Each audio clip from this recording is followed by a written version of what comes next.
আসসালামু আলাইকুম এভরিওয়ান। আজকে যে রেসিপিটা শেয়ার করব তা আপনি সকালের নাস্তা বা বাচ্চার টিফিনেও দিতে পারেন। আলু পরোটা। এটি বানানো খুবই সহজ আর উপকরণগুলি খুব সাধারণ। তাহলে চলুন শুরু করি কিভাবে এই মজাদার আলু পরোটা তৈরি করা যায়। প্রথমেই খামির তৈরি করার জন্য 2 কাপ ময়দা নিয়ে নিব। এবার এতে আধা চা চামচ লবণ দিয়ে দেব। দিয়ে দিব 1 চা চামচ চিনি। এরপরে এই শুকনো উপকরণগুলো খুব ভালোভাবে মিশিয়ে নিতে হবে।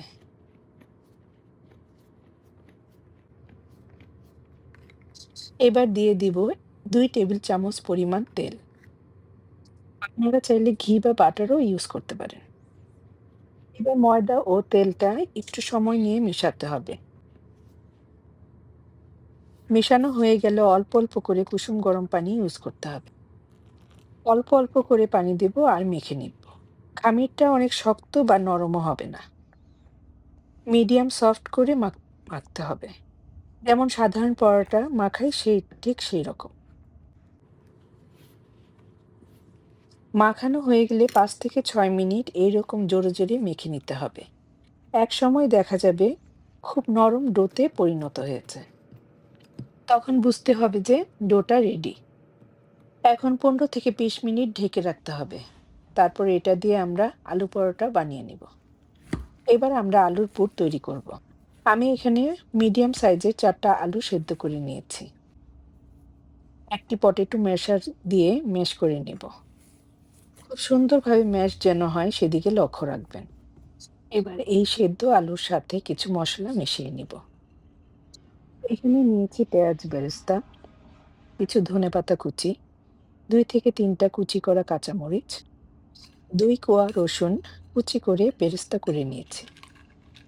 আরও নিয়েছি 4 থেকে 5টা শুকনা মরিচ। এটাও ভেজে নিয়েছি। আপনি সবকিছু আপনার টেস্ট অনুযায়ী নেবেন। এবার শুকনা মরিচে স্বাদমতো লবণ দিয়ে ভালোভাবে গুঁড়া করে নিব। গুঁড়া করে সবগুলো মশলা একসাথে মিশিয়ে নিব। সবকিছু একসাথে মেশানো হয়ে গেলে এবার দিয়ে দিব ভাজা টালা জিরার গুঁড়া। এখানে আপনারা গরম মসলাও ইউজ করতে পারেন। এবার দিয়ে দিব আগে থেকে ম্যাশ করা আলু। তৈরি হয়ে গেল আলুর পুর।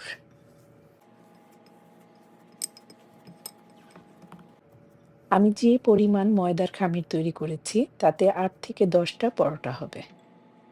আর আলুর পুরটাও 8 থেকে 10 ভাগ করে নিয়েছি।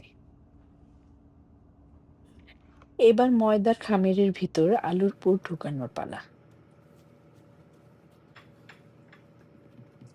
ময়দার খামিরটাকে চেপে চেপে বাটির আকারে করে নিয়ে তাতে আলুর পুরটা দিয়ে দিব। তারপর চারপাশ থেকে খামিরটাকে টেনে টেনে এনে লাগাতে হবে, ঠিক ভিডিওতে দেখানোর মতো। চারপাশে লাগানো হয়ে গেলে এপাশ ওপাশে ময়দা লাগিয়ে রেখে দিব। এবার এটাকে একপাশে রেখে দিয়ে আরেকটা একই রকম করে তৈরি করে নেব।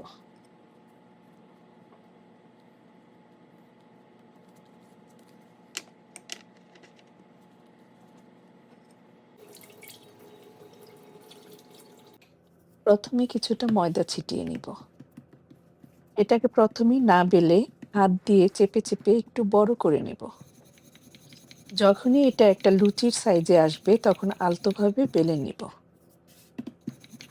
এমনভাবে বেলবো যেন আলুর পুরটা বের না হয়ে যায়। এবার চুলায় একটি তাওয়া বসিয়ে তার মধ্যে কিছুটা তেল ব্রাশ করে দেব। তারপর অপেক্ষা করব তেল গরম হওয়া পর্যন্ত। তেলটা গরম হয়ে এলে রুটিটা দিয়ে দিব ও উপরে কিছুটা তেল ব্রাশ করে দিব। চুলার হিটটা থাকবে মিডিয়াম টু হাই এর মাঝামাঝি। আপনি বাটার বা ঘি দিয়েও আলু পরোটা ভাজতে পারেন। 1-2 মিনিটের মধ্যেই দেখা যাবে রুটিটা নিচ থেকে ফুলে উঠেছে। তখন পরোটাটা উল্টিয়ে দিব। 2 মিনিট উল্টে পাল্টে ভাজার পর দেখা যাবে যে পরোটাটা আপনা আপনি ফুলতে শুরু করেছে। একইভাবে আমি বাকি পরোটাগুলিও তৈরি করে নিয়েছি এবং উপরে কিছুটা বাটার ব্রাশ করে দিয়েছি। আপনি ইচ্ছা করলে এটি বাদও দিতে পারেন। খুবই সহজ এবং ঝটপট এটা বানিয়ে ফেলতে পারবেন।